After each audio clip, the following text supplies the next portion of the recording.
one congressman is calling for a new strategy to strip Planned Parenthood of federal funds.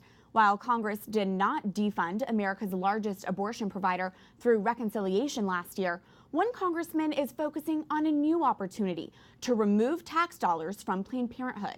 Kansas Representative Ron Estes is calling for new rules in a family planning grant program called the Title X program.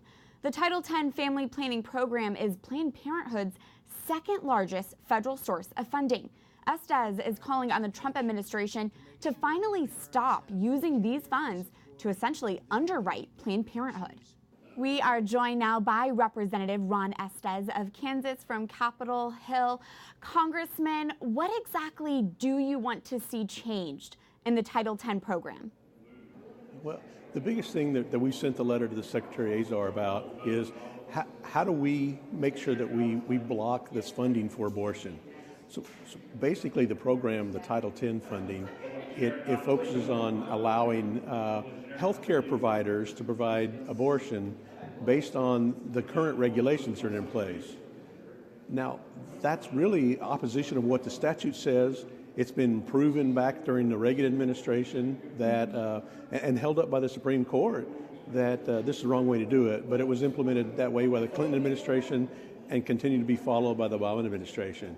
We want to make sure that healthcare dollars are being provided to organizations that do provide healthcare and not use abortion as a family planning technique, because that's not what it is at all. Now, we haven't defunded Planned Parenthood yet, which is a major priority for the pro-life movement. Would this Title X rule change be a significant step to defund the abortion giant, in your opinion? It would be a very significant step. Right now, this Title X funding is the second largest amount of money that funds Planned Parenthood for their abortion activities. And if you go back and look between 2013 and 2016, Planned Parenthood raised over $170 million through this Title X funding. And if we can cut that off, making sure that those dollars are used for real health care as opposed to abortions. You mentioned these rules that you're proposing were originally put into place by President Reagan. The Bush administration did not put these policies back into place, but do you think the Trump administration will? I have a lot of confidence in the Trump administration doing that. When the Bush administration started, they quickly got caught up in the 9/11 and all the activities around there. But President Trump has stood up and said that he wants to make sure that we reduce abortions and we eliminate that. And the folks that he's appointed, whether it's to the courts or whether it's to the agencies, have all been along those same lines. And we just want to keep this effort going forward. Now, Planned Parenthood says their Title X services have helped millions of low-income Americans. What do you want to say about that, Congressman? Would stripping Planned Parenthood of these funds essentially hurt the poor? Well, I think that's a little bit of a disingenuous approach to look at it. Let's separate out abortion versus providing good quality health care.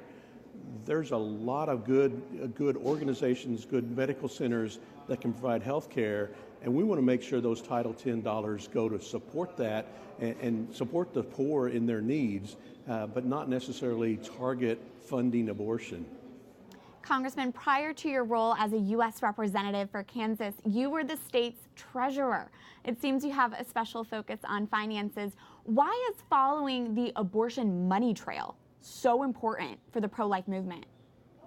It is important from the standpoint of that drives people's behavior based on the amount of money they can get.